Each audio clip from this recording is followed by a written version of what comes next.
Welcome to episode 1012. It's Monday, February 23rd, and you're listening to the Geek at Geek News Central. This show is sponsored in part by GoDaddy.com and listeners like you. Pick up a domain name for just $1.49 or get 30% off your next purchase at GoDaddy.com. All my GoDaddy specials can be found at geeknewscentral.com/GoDaddy. Start supporting this show today by becoming a GNC Insider at geeknewscentral.com/insider. Geek News Central is a proud member of the Tech Podcast Network. Have we got a great show lined up for you? I'm solo in the Ohana tonight, or solo here in the house. We'll talk about that in a few minutes. You know what comes next. Strap in. Here it comes. All right, people, I need a go, no-go for the Geek News Central podcast. Digital archive recorders. We're go fly. Microphone. We're go fly. Video feed. Go. Web browser. Go. RSS data stream aggregator. Go fly. Interflux Toddism suppressor. All right, I'm confused. Host readiness check. Welcome to the show. Welcome to the show. The Geek News Central podcast is a proud member of the Tech Podcast Network. If it's tech, it's here. All right, ladies and gentlemen, we are ready to go. Cue Todd in 5, Button, who's got the button? 4, There is no cause for alarm. 3, Everybody hold on to something. 2, Just press the button. 1. Hey everyone, and welcome to Geek News Central. Of course, my name is Todd Cochran, your geekly host. How's everybody doing? Big, warm welcome to the Ohana, all the family that's out there. Of course, all the listeners and viewers. Thanks for being here. I tell you, I'm glad to be back. Last week was simply on the insane meter, and it hasn't been much better since I got home. But got a lot to share with you folks. But first and foremost, as always, is nothing like being back in the studio and getting ready for show prep tonight. Had its own set of challenges. Adobe Shockwave kept crashing and still is. You know, that just gets a mind of its own, and I think until you completely reboot the computer, you don't fix it. But anyway, I'll do that tonight after the show. But I just want to, again, welcome you all, and thanks for being here. And if you're brand new to Geek News Central, well, I tell you, you picked a great show to check out. Got a lot of tech to talk about tonight. Not a lot of what I would call administrative or family talk, so we'll get into the tech pretty quick this evening. But if you're brand new, we definitely want you to come over to geeknewscentral.com. And not only do I want you to, check out all the great content on the website, because there just absolutely is a huge amount of content. Matter of fact, Langley has put some stuff up on Comic-Con from, I guess, somewhere out east, Cleveland. And there's some pictures there if you want to take a look at that. But we've gotten, I think, the last of the CES videos are online. I don't think we've got any more left. I think they're all up. There may be a few that are hanging, but a huge amount of work by the Geek News Central team, the writing team. I want to thank them. Their just reward is going to come in about 7 days when they send me their February invoices. So looking forward to making payment to them. But the team says, can we start writing about regular blog articles? And I said, yes, go ahead. So we'll be back into the regular tech stuff as well. I owe Dell a write-up on the XPS that I've been using, and I'll have a full couple of write-up on that. But other than that, things are, kind of, I guess for a better word, calm here. But again, if you're new and brand new to the show, we want you to subscribe. And I should have said that earlier. That was the main person to bring that page up, was to, when you're on the main website at geeknewscentral.com, I want you to click on that iTunes link if you're an iOS user. If you are an Android user, I want you to click on the RSS feed if you already have a podcasting app loaded. If you don't, click on the more subscription options. That's going to take you to the page. It's going to give you instructions on how to subscribe to the show via Android. And this is the theme you're going to hear a lot from me over the next year. Android.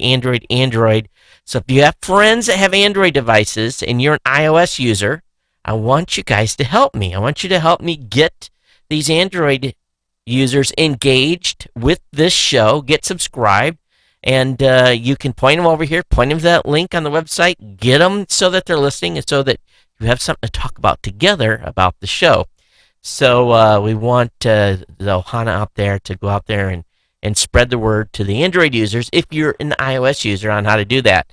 And you Android users, well, just, continue to profess your love for the device and your app of choice. And we want you to help build the base here, because 87% of the people that listen to podcasts today are listening on an iOS device. Why is that? Where's Android? We want you to be here. So let's make that a part of our mission this year to build the Ohana so that we have equal numbers, 50% iOS, 50% Android users by the time that we put 2015 in the bag. Of course, you can subscribe to the newsletter while you're over at the website as well. And if you want, you can follow me on Twitter. And that's real easy by going to twitter.com/Geek News. I'm at Geek News on Twitter. Follow me on Twitter. If you have comments about today's show, we want you to email geeknews@gmail.com. That's a place to reach out and send your comments and commentary and complaints and links to cool stuff that you found. You guys are instrumental in helping me find cool stuff, that kind of weirdo stuff that you're like, whoa, that would be good for the show. We want you guys to do that. Of course, I'm going to dig through every day and getting ready in show prep and basically, being able to put stuff together for you. But you guys are the front line in finding the unique and eccentric articles on tech that we want to cover here. Okay, also, following Google Plus, Facebook, all those places, that's all in there. And of course, we definitely check us out on the Tech Podcast channel on the Roku, on Google Plus. I'm just kidding, Google Plus, on Google TV. If you still have one of those, or Android TV, you kick back and watch us on the big screen, Apple TV, whichever device you may have. All right, so this show, of course, is sponsored in part by our good friends at GoDaddy.com, and GoDaddy continues to rock it. And the deal that has been existing has been so good they haven't took it down yet. Now that is unusual. We've been 3 or 4 months now with this 30% off code, and that's telling me that you're all using the code, and at least I hope you are, because your sharing of the code and telling your friends and buying the products and services keep my lights on. So GNC 30 is a way to save 30% off all new orders. You can go to my website at geeknewscentral.com/GoDaddy. You're going to land on a page there that's going to give you all the codes that are active.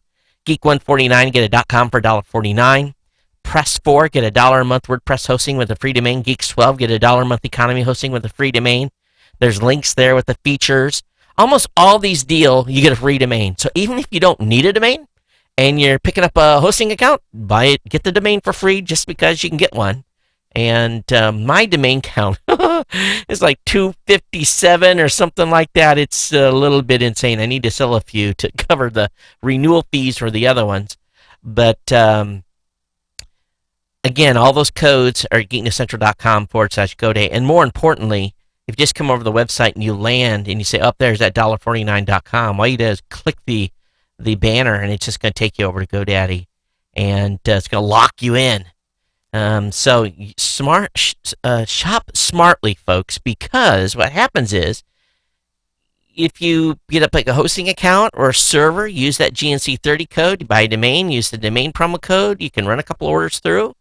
That's a way to kind of do it, kind of shake it up, to, maximize your savings.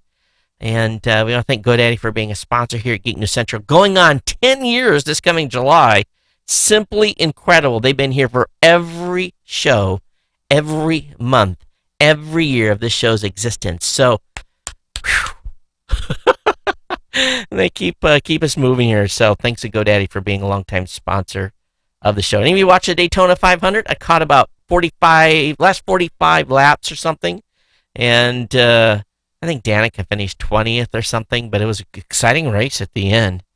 But anyway, very cool stuff. All right, so anyway, got back on Saturday, flew Delta out of Los Angeles. I was in the cheap seats in the back and with my knees touching the, basically about 2 inches from the seat and forward of me. Can't really complain. And it was, whoa, what's going on here? Don't scare me, computer. Screen blacked out. There was three crossed, and it's kind of funny because I'm not necessarily an entirely small guy, but I'm not the guy that you walk up to the seat and you go, oh my God, I'm sitting beside a fat dude. That wasn't me, but the gal that sat down beside me. It's just luck of the draw, and I think she weighed like 75 cents or something. Just 5 foot nothing, very skinny, and then the girl that sat beside her, and the girl who was sitting in the middle, she said, I kind of feel like a bologna sandwich. I said, I'm sorry. I said, if I'm kind of if getting intrusive to you, I said, you have an elbow, just use your elbow and just smack me. And it was only about 20 minutes later, and she fell asleep perfectly in the middle of the seat, and and both of us on either side didn't bother her. But got back on Saturday, and I have an interesting situation going on here at the house right now. Sunday, when I was flying out a week ago, got a friend. Actually, I had already landed in Los Angeles. I was on the road. It was pretty late. Maybe, wow, what time? Well, no, what time? When did she call me? Yeah, it was that day when I landed on Sunday.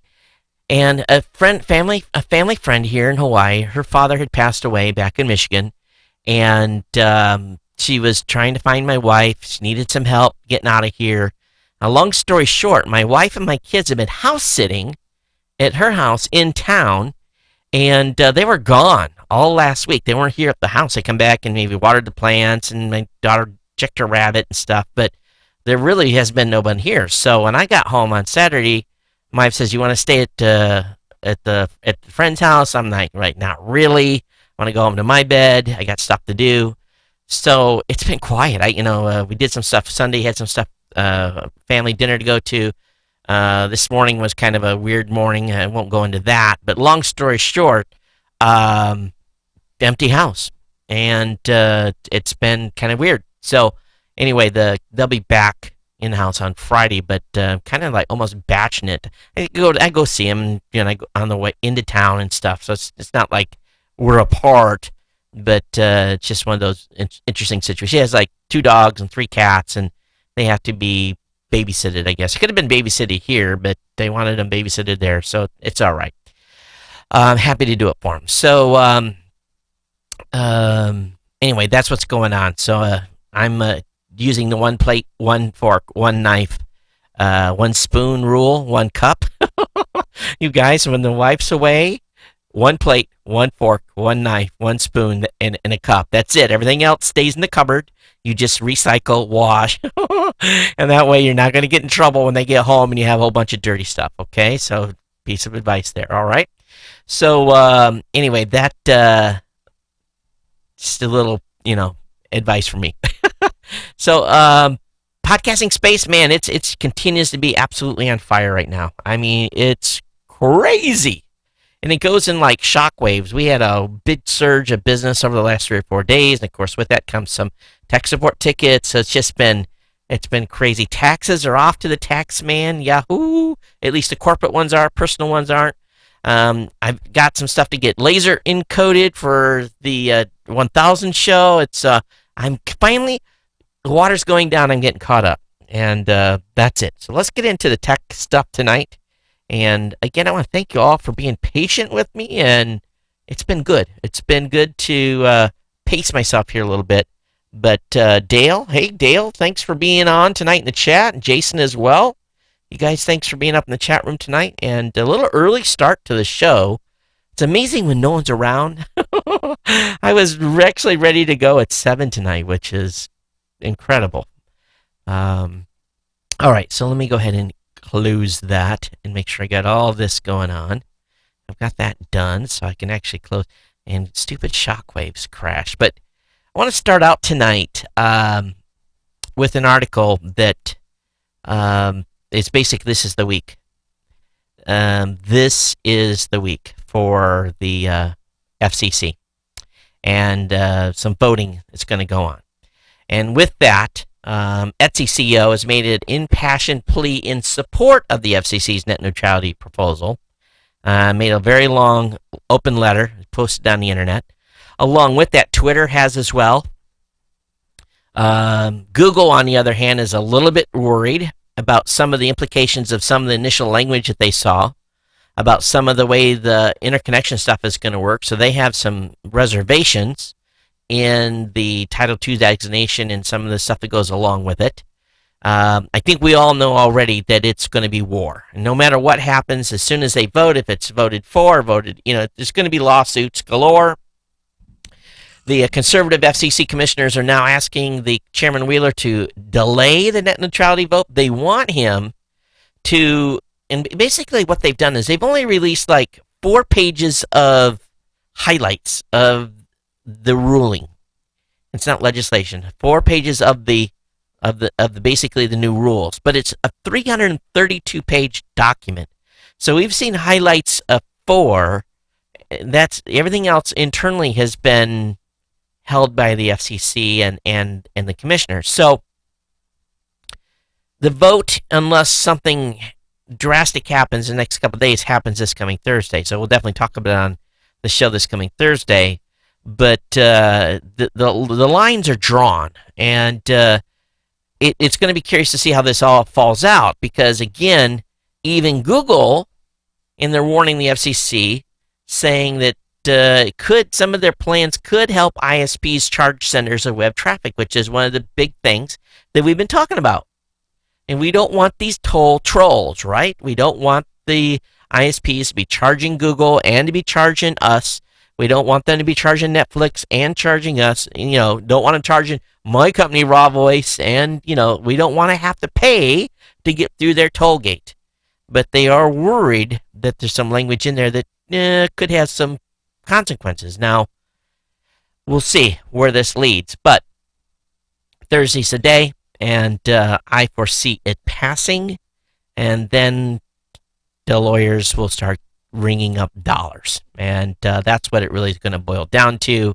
It's going to be ka-ching, ka-ching, ka-ching, ka-ching. There's going to be the cash machine's going to be rolling. Yeah, the law firms must be like, woohoo, Christmas come early,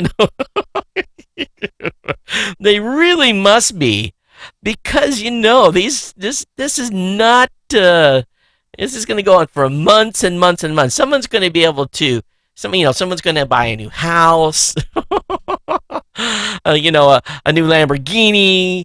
The lawyers are laughing all the way to the bank, because this is just a dream come true to them, because this is going to be tied up in the courts for a long time. And so what do you guys think? Are you for the FCC rules? Are you against? And what we really should do is you guys should right now, you've had enough time. You need to email me. We're on the eve of the vote. I want you to email me and tell me I'm for or I'm against. And just keep it to 2 or 3 lines on why you're for or against. And if you don't want me to say your name over the air, that's fine. Just say keep me anonymous, and I'll do that.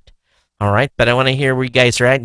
We've been through this journey together long enough that you should know where you stand on this thing. And I'll be honest. I'm still torn. And if you're torn between one or the other, let me know that as well. Because, it's no matter what they do, it always seems like the end users are not thought of. It's the big corporate entities and their big dollar signs that are basically taken care of. All right, on the last show, and I did feel a little bit out of my element on the last show, but Lenovo's top technical executive did apologize once again for pre-installing laptops with software that they're saying intercepted customers' encrypted web traffic, and the company's gone to outline plans to ensure the similar mistakes don't happen. Now, this software, they said, frustrated some users. Now, they made a pretty heavy apology as compared to the executive at Superfish, who basically said everyone's overreacting for no reason. That company is in trouble because they have had nothing, absolutely nothing positive to say about this Superfish, and of course the CEO Adi Panas is they're in trouble. So we'll see where this leads, but Lenovo did put out some serious clarity on why they're not going to do this again, and they're apologizing to the customers and broken trust and blah blah blah blah blah. And it's a pretty significant letter. I will, and it took them a few days. It took them a few days to wake up and say, we got a PR disaster here. And so, do you have a Lenovo computer? Have you feel better about the response? Yes or no? Love to hear from you. Now, this next topic is one that is of very serious consequence. There's nothing worse that can happen to you than identity theft. But identity theft can be taken to many levels, right? One of the things that happens around tax time is that hackers start using Social Security numbers and information that they have collected, and they file false tax returns. Those false tax returns end up getting rebates to criminals who defraud the government, they say, as much as $6 billion a year. And there was about 160 to 170,000 Americans last year that fell victim to someone using their credentials to file a false tax return. There's nothing worse than going to file your taxes and the IRS said, hey, you've already filed. You can't file again. What are you trying to do? And thus starts the nightmare. Now, there's a very, very serious article out, and I'm going to have to hand it to Krebs and Security. They have been on it. They really have in recent months. They've really been hitting home runs when it comes to reporting on security issues. And Krebs and Security says that TurboTax's anti-fraud efforts are under scrutiny.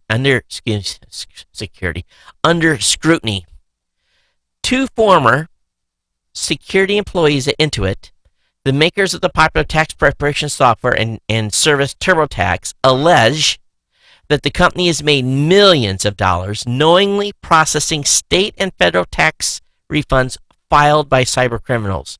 Intuit says it leads the industry in voluntary reporting suspicious returns, that ultimately it is up to the Internal Revenue Service to develop industry-wide requirements for tax preparation firms to follow in their fight against a multi-billion-dollar problem of tax refund fraud. Now, they can say that, but one of the people that left have some recordings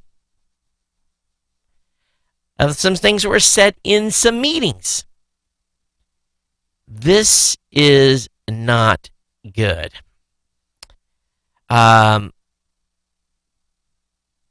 So what happened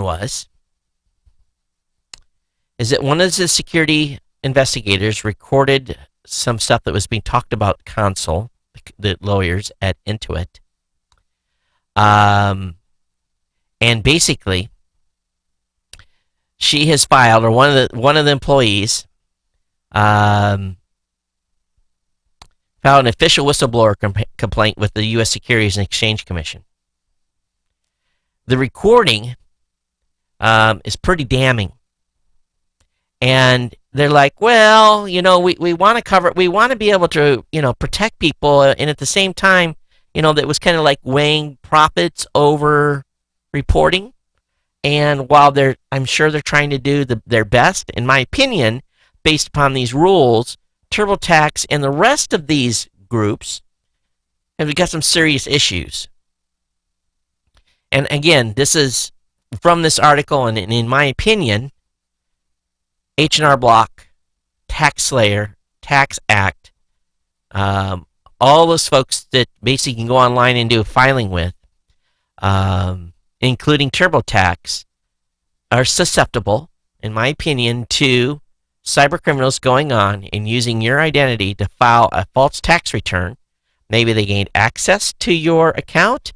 Maybe there's a whole bunch of things that they could have done. And one of the things that blows me away is that they allow one account holder that's maybe not necessarily a certified public accountant or be able to go on and register and then file hundreds of tax returns under one account and use a credit card to do it. Stolen credit card in someone else's name. So they say, the folks that have left the company have said that there's a number of ways that into it in TurboTax could get a little more tough on this and be able to use known security techniques to be able to detect this fraud that's going on. And but when they got a little tougher, then the cyber criminals shifted to the other services. So they can say, well, our revenues are going down, so this is what's being alleged. We need to loosen it up a little bit so people can continue to file their taxes with us and revenues go up. So this is not good. So we'll see what happens with this antitrust complaint, this whistleblower complaint with the U.S. Securities and Exchange Commission. And the IRS is partially to blame here. They really are. In basically having these outdated systems. So if you go to file your complaint, your file your claim. You know what I'm talking about. Get ready to file your 1040, and it comes back and says someone else has already filed. Man, just stand by. It just scares me to death. It really, really does, with all the cybersecurity risk and all the identity theft that's been going on, and with a Target instance, just all over the place. The amount of data that's out there. At some point, something's going to have to change, but it's not a good thing. All right, so I'll move on from that. Link will be up in the show notes. Okay, there's an article on Vox.com talking about American space exploration. Last show, we talked about a map that you could see where all the current missions were going on around Mars, Pluto, etc., where we're at right now in basically visiting the outer planets. But here's a scary thing. With the budget having gone down in the NASA only getting 0.46%, I think they get like 18 or 19 billion dollars. That's their total budget, and it's really not that big if you think about it, compared to defense and to social services and everything else. It's, the government spends their money on. With 18.5 billion, they're basically out of the exploratory business. And here in the next couple of years, as the satellites run out of juice and as the rovers die, we'll basically be out of the exploration business. And because it's such a long time, so even if they started planning a mission now, it would be 2020 before a mission was launched, and then several years beyond that because of the the orbits and everything that goes on to slingshot satellites wherever they need to go. It could be 2023 or 2024 once our current crop of exploration devices die in the vine. And it's just because there's no money. And it makes you wonder here a little bit, where our priorities are. And I really wish NASA would get more money, but it's just the way the economics are working out right now.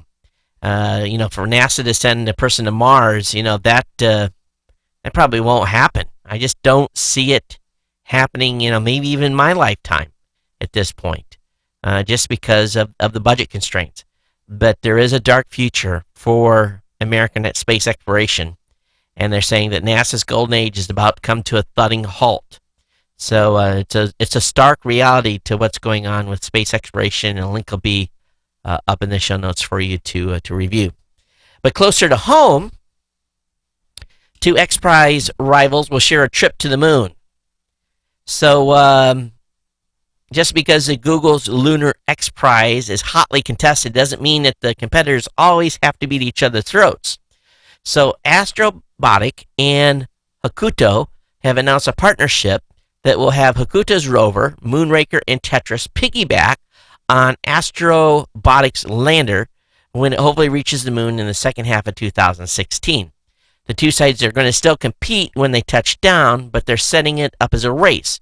During a conference call, Astrobotic noted that it would wait for the other rovers to give them a fair shot and get some extra camera footage. The new allies aren't saying exactly how they split the prize if they win, but Hakuto can still get the lion's share. Now, this is an unusual move, but shouldn't be too surprising here, because Hakuto didn't get as much cash as Astrobotic did from its milestone prize, so would have a tougher time paying for its moonshot So clearly that's no longer a problem for Astrobotic. Meanwhile, they basically are, going to kind of team up. This does make sense. It really does. And that's a smart move by those teams to do that. And glad to see this progressing and more stuff on the private side as well. There's an article over in Gizmodo, and I don't know what to think about this. If you guys watch any of the content with Langley and Robot Underpants, you'll know that one of his co-hosts that he has on there has one of those brain devices. Basically, it's a headset you wear in your brain, and it basically can measure all kinds of activity in your noggin. So Gizmodo's saying we need a right of privacy for brain data.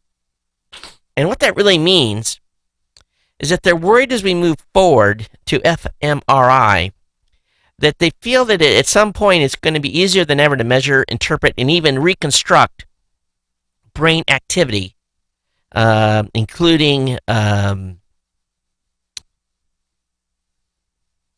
with that is in a growing market of wearables. They call them electroencephalographic EEG components and brain-computer interfaces. So there's, basically more ways to map the brain. And if you guys haven't seen one of these, and those of you that are watching, let me put one of these up on the screen for you to see. And basically what it is, it's a headset. And you wear it, and then there's an interface that helps you, basically read what's going on in your brain. And sometimes send signals back at your brain. But they're worried that this data, again, just like data that's maybe on a Fitbit or on a Windows Band or whatever type of exercise device you have, is not necessarily being regulated in what that information is being used for. So they're just basically looking to create some standards, and I don't think they're going to do it. It's basically some, I don't, until Congress acts, this stuff is going to be the wild, wild west for a while. And I don't know if Congress can regulate everything. And I don't know if we want them regulating everything. But the need for, and it falls into experimental stuff. But when you're dealing with any type of medical stuff, and it's really not even, I don't even want to say medical, because this is not an FCC, or not FCC, it's not a not EPA, my God. The DEA, Drug Administration, they're not even the ones that are, setting rules on this stuff. So it's not under HIPAA compliance and all that stuff. And Jamie's listening. He's laughing at me right now. But anyway, so they're just, they're concerned. I think we all should be too. I'm just, but it's hard enough to stay straight as it is. I don't know if I'm going to put something on my head and start reading brain waves and trying to alter my personality by doing what these devices do. But there is excitement coming in the actual medical field too. I've followed Nick Bradbury for many, many years. Those of you that remember Nick, he had a fantastic program that was used as an RSS reader. But about 10 years ago, he went surgery for an acoustic neuroma, and it resulted in him having total loss of hearing on his left side. And as he says in his blog post today, at the time I didn't think losing hearing in one ear would be a big deal. After all, I had another ear which worked just fine. But he quickly found out that unilateral hearing loss makes it very hard to hear anything over background noise. So he's dealt with this for the past 10 years, and he's interrupted people when they're speaking because he just doesn't hear them. So, and he felt kind of uncomfortable in group situations, and he would always get someplace early so he'd get the right seat, so he, have the right ear focused on the crowd. You guys got the story there, right? And I didn't even know this existed, but today he got what's called a cross hearing aid. It basically transmits sound from his left side over to his right ear. He says it's far from a perfect solution in that background noise will still be an issue, but it does enable him to hear those talking on his left side. After a decade of turning to hear people on my left, it's pretty amazing not to have to do that. So I'm real happy for you, Nick. I really am. And I actually brought up the Wikipedia page on this because I really didn't understand what it was doing there. But it's just it's basically taken a hearing aid element and transmitting it over to his other ear.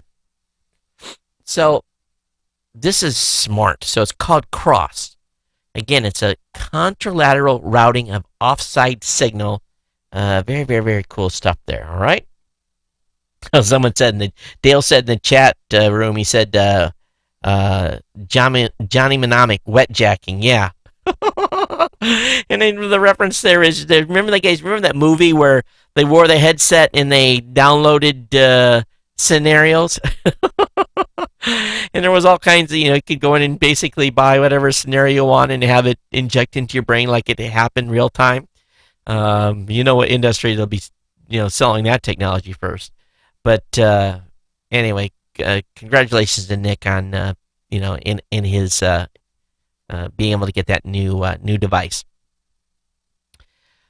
Okay, I've got some links to some cool articles. There's an article over on Gizmo talking about Olympic venues of USSR 35 years later. It's got some pictures, and it shows what stuff looks like today, if you even care. Many of these places, believe it or not, are actually pretty good shape. It used to be sometimes Olympic stuff would fall into disrepair, but the Olympic Village that they're showing these images don't look too bad. So I just kind of like these informational articles like this from time to time. Now, on the science front, more a little bit thing to worry about. So really, after thousands of years, there are portions of the Earth that are basically unfreezing. So in Siberia, thawing permafrost, and that's not just, we've got, methane to worry about coming out of the permafrost, but Siberia's thawing permafrost and Greenland's melting glaciers, are just obviously things to be concerned about. But even more concerning is the stuff that's basically becoming unfrozen. Ancient viruses, bacteria, plants, and of course, there's even been animals that have been cryogenically frozen in the tundra for millennia, and basically now they're thawing out. So, cryofreezing is best known for its appearance in science fiction. And actually there's some people that if you can afford it, you can be cryofroze. But ecologists are now showing the world just how real it is. In 2012, scientists germinated flowers from a handful of 32,000-year-old seeds evacuated from the Siberian tundra.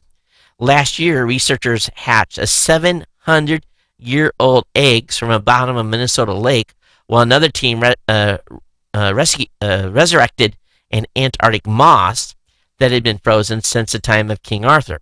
Bacteria, however, are uncontested masters of cryogenics. One bug, at least, was alive and kicking after 8 million years of suspended animation. So, what does that mean? Are we going to be susceptible to old plagues? Maybe. But they're a window into their past, and they may offer clues to how species will cope with changes in the future. And they can look at plants, they can look at animals, they can look at a variety of different things, DNA, and see how things were altered by environment. And they can say, well, maybe we can even do some gene modification to maybe fix some things that have become jacked up over the years, or diversification of animals that are getting ready to go extinct. And that's a big issue when it comes to animals as their numbers shrink. It's not necessarily a challenge of the strongest survive type of thing. It's kind of the opposite kind of happens as populations of animals on the extinction list basically narrow. So they're learning some cool stuff, and this is a great article. Now, it is interesting to think that these reservoirs, which have been in deep freeze during ice ages and, even with glaciers and so forth, the reintroduction of lost genes and may not be a human invention at all, rather a natural process. And because, things have unfroze and froze and unfroze and froze a number of times. So we'll see where this leads, and if it leads to evolution or de-evolution, only time will tell. In Nigeria, yes, everyone's got one of those emails that basically says, hey, I've got some money for you. Well, in the country itself, they've got a bigger problem, and it's identity theft. It's just incredibly rampant there. So they have basically come out with basically a e-card. It's basically anyone older than 16 in Nigeria are now going to be issued a national identity card. And there's been huge resistance to a national identity card here in the United States.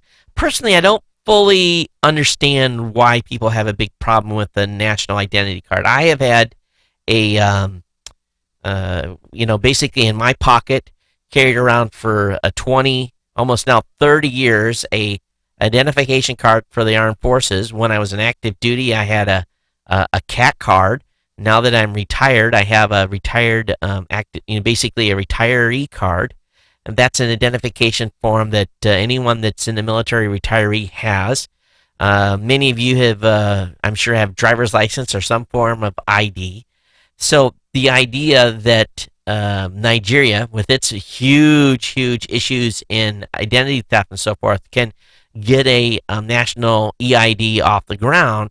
Why is it such a big deal here in the United States? Why can't we have a national ID system? And it really would make the immigration thing a lot easier. If you had to have status, you had to be here legally, you had to have a green card or be a citizen to get one. It sure would make it a lot easier on employers and so forth to make sure they're not hiring someone they shouldn't be. But there's been huge resistance to it here in the U.S., but in Nigeria, it's now mandated and it's going to happen. So, and this card's got a PKI certificate on it as well. So what that really is going to do is it will actually act as a passport. So it has all the information on it that would be needed if they went to an immigration official and they put it in the machine. It would read their information. It would basically cross-check and back up what's on their passport. So if anybody's leading the pack, it's Nigeria on this. So any of you that's listened to, there's many of you in many countries that listen. Does Canada or does the UK or, does any of the other countries have an EID where it's a national identity card? Does anybody else have one? Or is this pretty common stock outside of the United States? And there's been huge resistance to it here. And I've never really fully understood that, to be honest with you. All right, next up, only twice have nations banned a weapon before it was used. And I think we all can understand that weapons of mass destruction can be, very detrimental to the ongoing survival of the human race. Chemical weapons, those type of weapons. But there's an international effort to ban killer robots before they're used.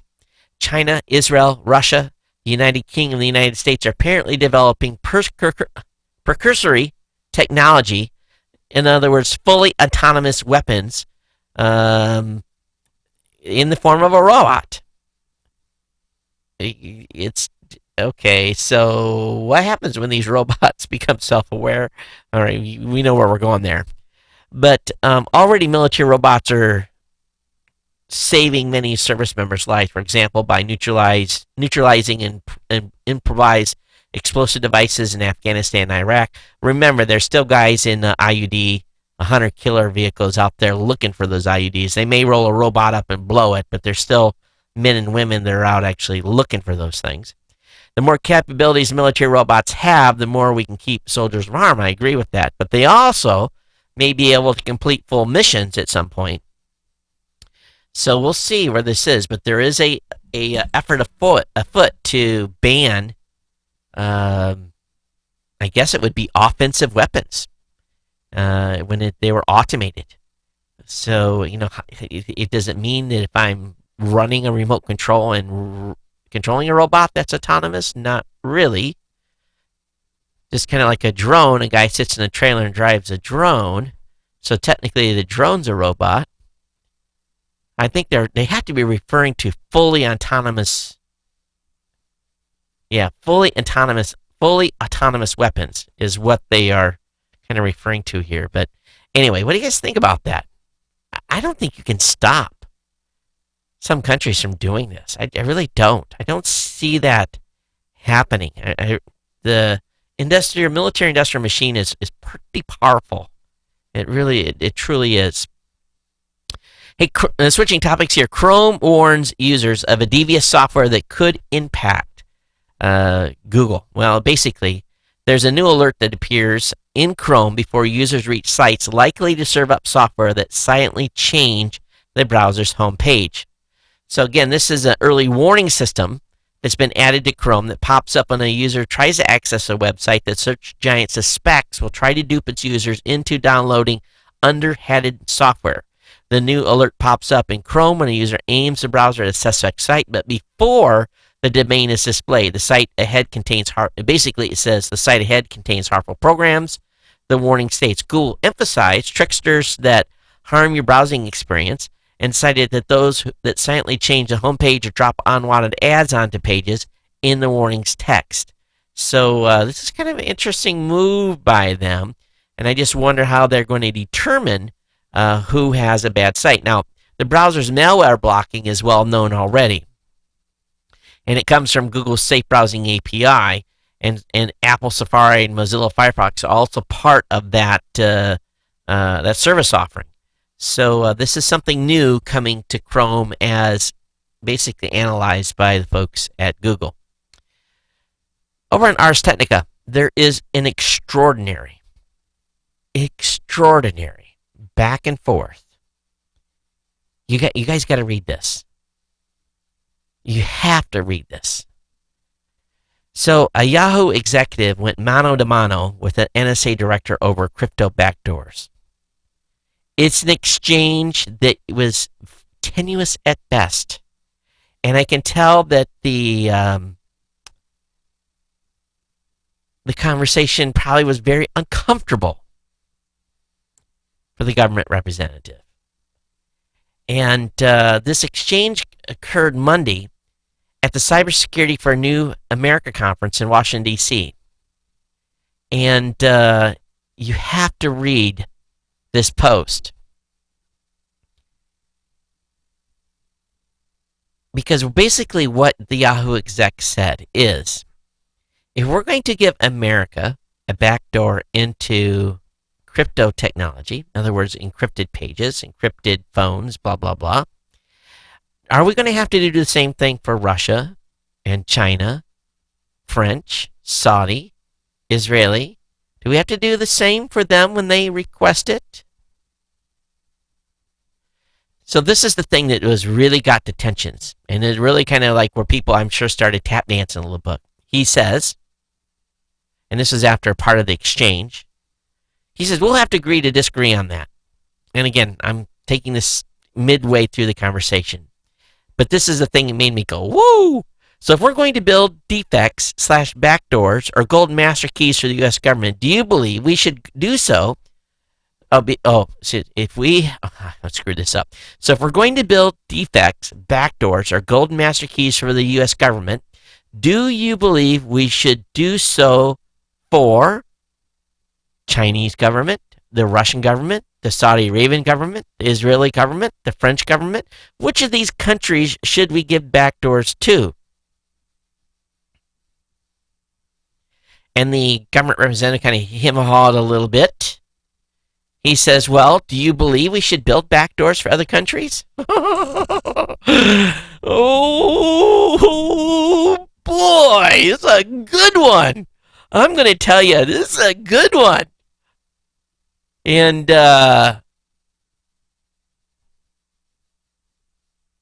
I can just see this guy. Can you just think about this for a second? You're the government guy. You're just kind of squirming in your seat. How do you answer this? They can't answer.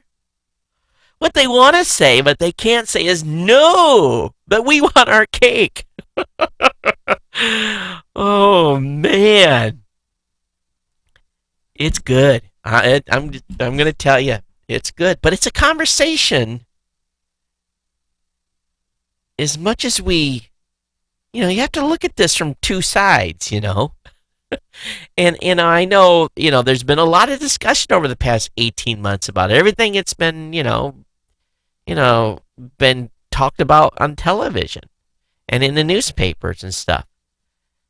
the conversation, is I think what we have to think is, do we trust our government? You know, that's what it boils down to, I think. And I think there's a lot of people would say no. And I really do. I think a lot of people would say no. I'm always of the premise, and some people takes this, don't agree with me. I'm of the premise that, the folks that are trying to protect us are doing the best they can do with the tools that they have, and that they bleed red, white, and blue. And they're in a tenuous position at best. It's a tough conversation right now, and I'm sure the end results are going to be of a solution that many people won't like in the end. Apple throwing down the gauntlet and locking out phones. They're basically, it's like this game of chess. Move back and forth until someone at some point is going to say checkmate. And I don't know. It is an interesting conversation, but I really want to hear from you guys on what you think about this conversation. It's a good one. And you have to, and I'm sure people that are listening to the show outside the United States, it pisses you off. I just know it does. But for those of you that live within the borders of this country, I'd love to hear maybe we need to hear from everybody. We're not so self-righteous, and we want to hear from everyone in this audience. And I think sometimes there's probably some, for a better word, some jealousy in some country leaders that they don't have the technology to do what they want to do. Snoop around and have more access to their, and many countries just force it upon them. If you live in a country like Iran, you don't have any privacy. They're going to listen to everything you do. Same thing with China. So anyway, I'll have a link up in the show notes for you to review. And you tell me, just think of the position that guy was in from the government, and the squirming in his seat. I can just see it. In some news, AP reports in an effort to undercut Apple's hit service Apple Pay, Google's teaming up with 3 wireless carriers, building its payment service into Android smartphones sold by AT&T, Verizon, and T-Mobile. And besides trying to make it more convenient to use Wallet, Google is also hoping to improve the nearly 4-year-old service toward the end. Google's buying some mobile payment technology and patents from SoftCard, which is a 5-year venture owned by the wireless carriers. Financial terms weren't disclosed, but Apple's Pay's popularity probably helped forge the unlikely alliance between Google and the wireless carriers. Google traditionally has been picky, has had a prickly relationship with the carriers, largely because it doesn't believe enough has been done to upgrade the wireless networks and make them cheaper so more people can spend more time online. I agree. So anyway, Google's worried about Apple Pay. Next thing up is the Wi-Fi sniffing drones. People are driving around in their cars sniffing Wi-Fi stuff out. Why would a drone be any different? Well, it turns out that these drones, instead of being used by would-be hackers, are now being used by would-be marketers. The sniffing drones are being used as a way to track a given customer's movement, putting a drone on them. According to VentureBeat, a marketing company called Adnear, using a drone as part of its test campaign to track user location through device IDs. It's similar to what marketers already do in stores and malls, but by using mobile drones, Adnear is able to track users in new places where pre-installed sniffers can't reach. With drones, it becomes so much easier, the director of marketing told the site. Think about that for a second. Think about that. They're actually going to fly drones around to sniff your phone to track where you go. The system tracks users by logging MAC address IDs when the phone checks for open Wi-Fi networks. Does it also try to tap into the cell phone's cell network? Apple's pushed back by encrypting the IDs on iOS 8. There's also an indication that Adnear intends its drone project as a permanent endeavor rather than a press stunt. I think it's a very negative press stunt. Still, the prospect of Wi-Fi sniffing drones in public locations is enough to give anyone pause. Specifically, given many drones' new auto-follow capability, the legal ambiguity around them is very, very shaky. So, I tell you what, maybe we all need to, carry one of those T-shirt shooters and instead put a net in it to catch drones that are flying on you. Don't drone me, dude. This bug is affecting me. I don't know if it's affecting you in Gmail. I could always go CIO and it would autofill Angelo's address. Now when I go to compose email and I go CIO, it fills someone else's address, someone I never have email conversations with. So there's a bug. It's very annoying. So be very careful when using Gmail because this new bug could lead you to send your messages to the wrong recipients. And that can be very embarrassing, especially if you're talking business or, whatever you're sharing an email. So businesses, basically many Gmail users have been having problems. Google knows that there's an issue. They have figured out what it is, and they're trying to implement a fix. They can't get it fixed fast enough.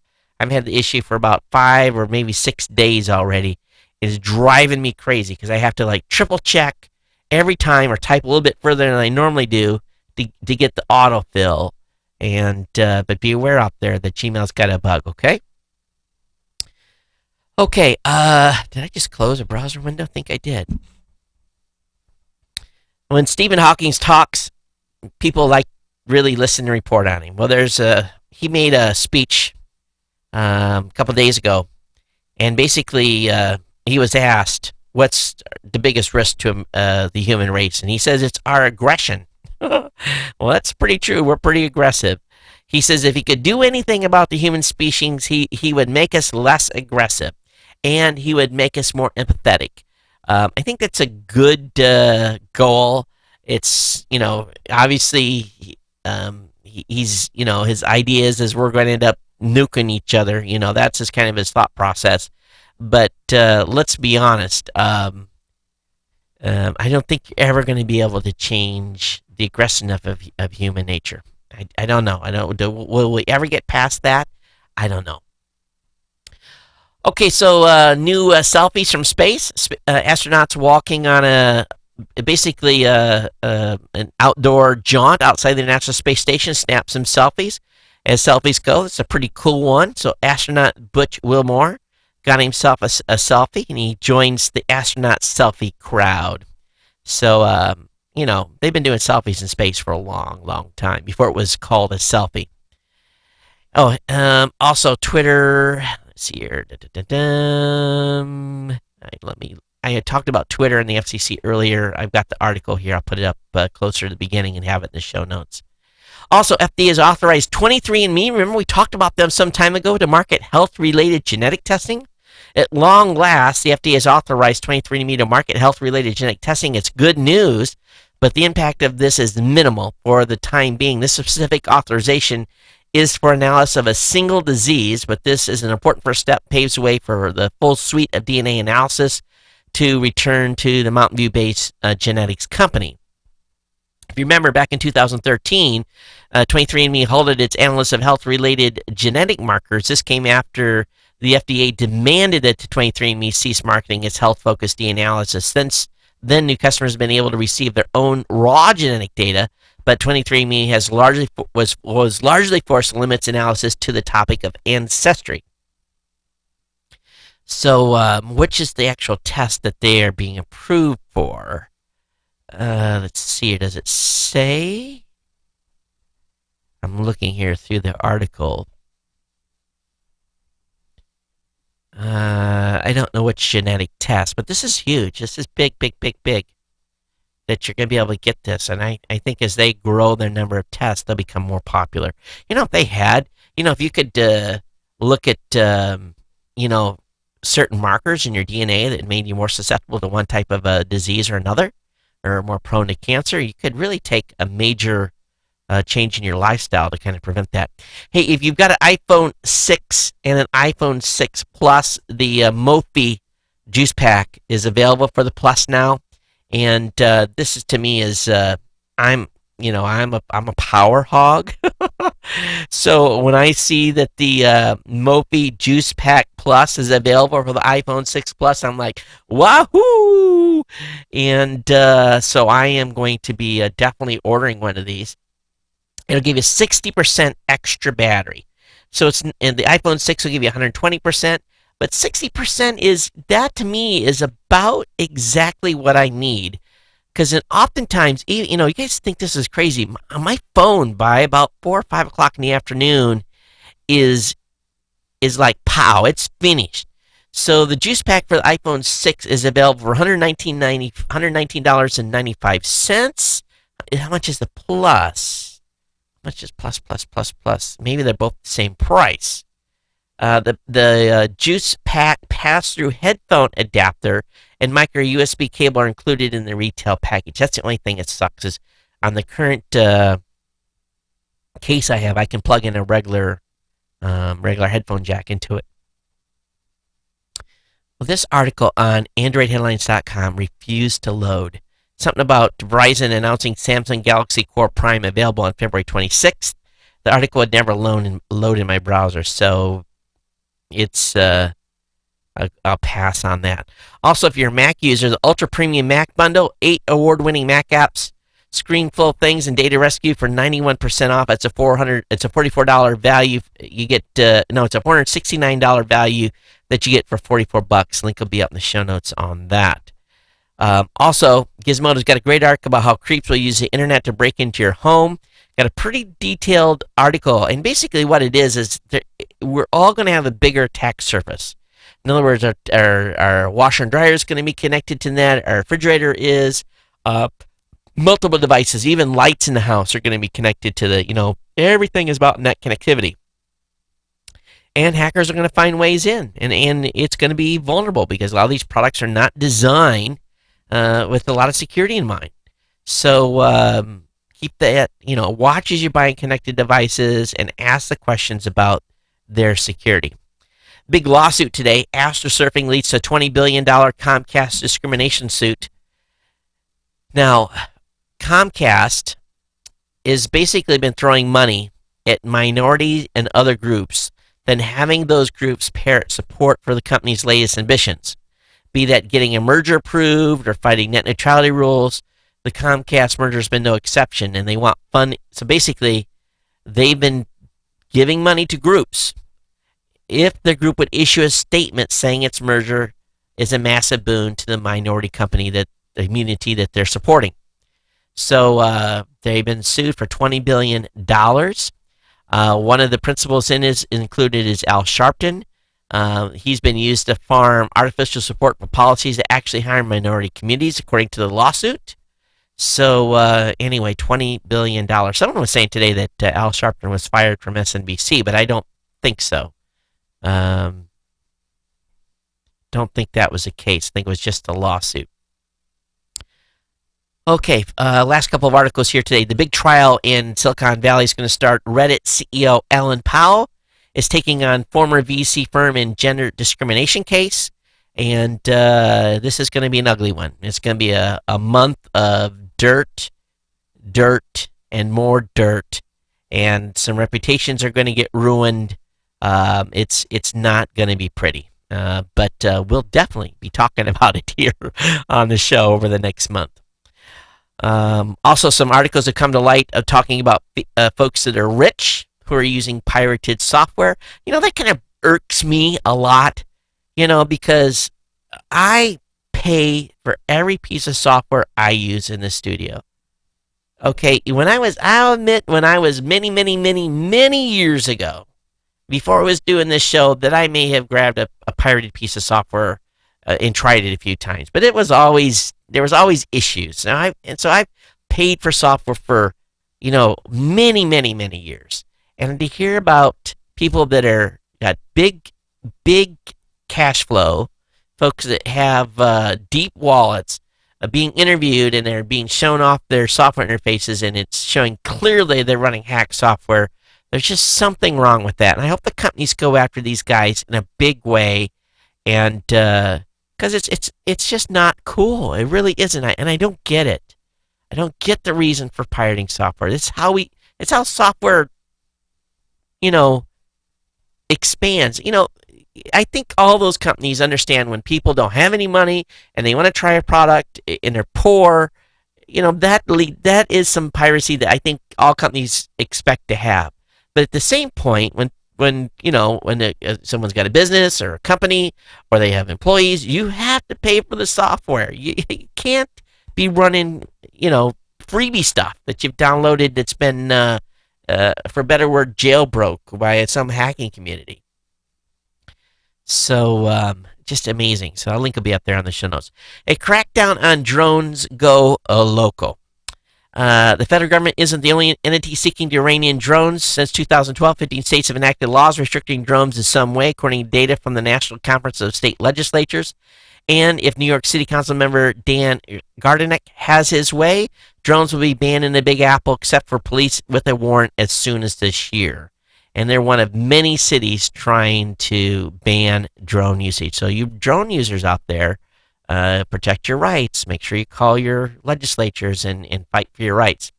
There's a good article over on hothardware.com talking about Windows and Linux being more secure than Mac OS X and iOS.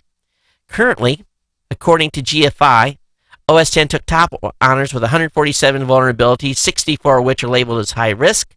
iOS took the number 2 position with 127, 32 which are high risk. Rounding out the top 3 was Linux kernel with 119 vulnerabilities, including 24 high risk.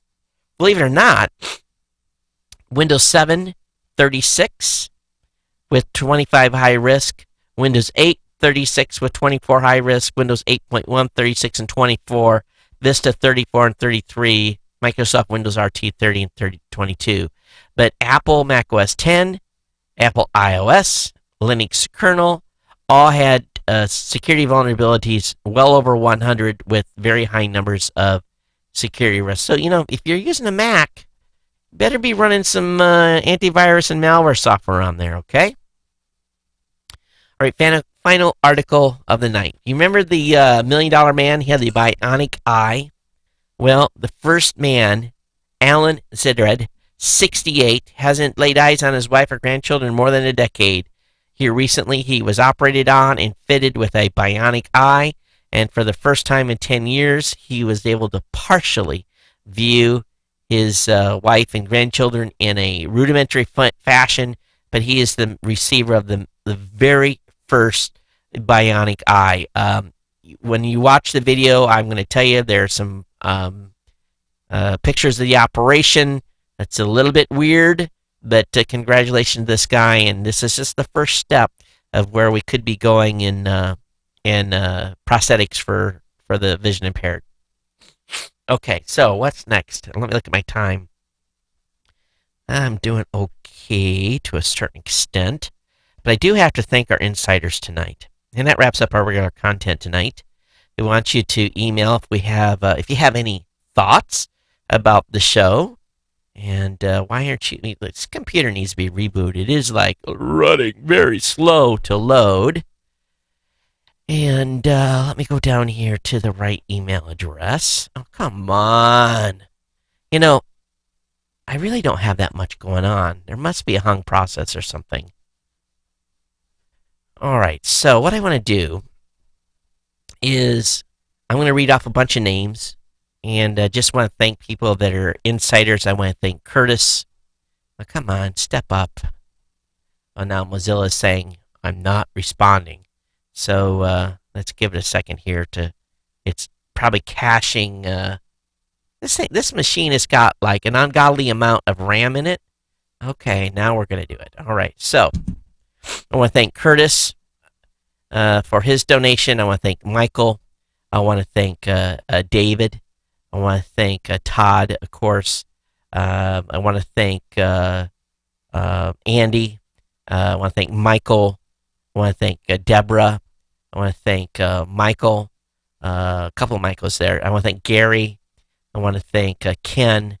I want to thank Ionis, and I think Ionis is a new supporter. So thank you so much. If I missed you as a new supporter, I apologize here. But oh my God, what is Thunderbird? It's just like, if you guys could see this, it just pisses me off when that does that. It's got the little, hourglass waiting. I want to thank Richard. I want to thank Denise. I want to thank Kirk. I want to thank Larry. I want to thank Bo and Nigel. And Nigel, man, you're on your way, man. Thank you for coming in at the level that you have. I definitely appreciate it. I want to thank Dale as well for the ongoing long-time support. Dale's one of our longest supporters of the show. Andrew, let's see here. We had a bunch of others here. So Stacy, I want to thank. Oh, this was a payment I sent. What else? I want to thank Ryan. Let's see who else. All right, I think I've covered everybody. Roger, I want to thank Luke. And if I missed your name, I sincerely apologize. Mika, thank you as well. Another longtime supporter. Really do appreciate the insider contributions. It is greatly appreciated. I was doing the taxes. I was able to see where we were at from a year-wise, and it's finally starting to increase. And if we can continue the growth rate on the insiders over the next year, there's some potential here where I could start adding some stuff to the show, or maybe an additional show. So we'll keep track on it, but it is, every penny counts, and I want to thank each of you that have made a contribution. It's greatly appreciated. No, money's hard to come by, and I'm humbled that you support the show in the way that you do. But that's basically it for tonight, and I hope you guys had a great time. I had a lot of fun, and the only thing I think I've got upcoming, and let me just kind of go over the schedule so you guys know, is there's going to be 2 shows this week, 2 shows next week.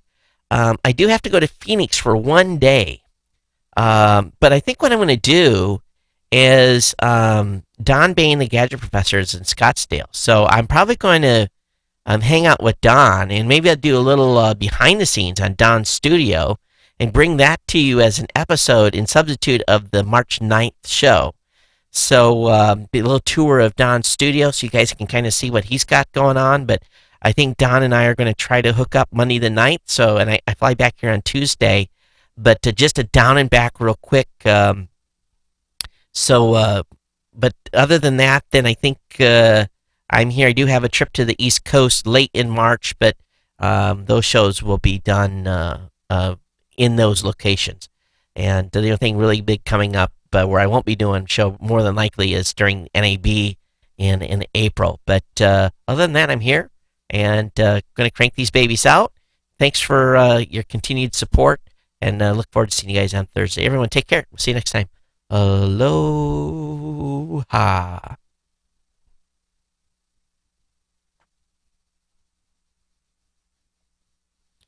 And those of you on YouTube, thanks for hanging tonight.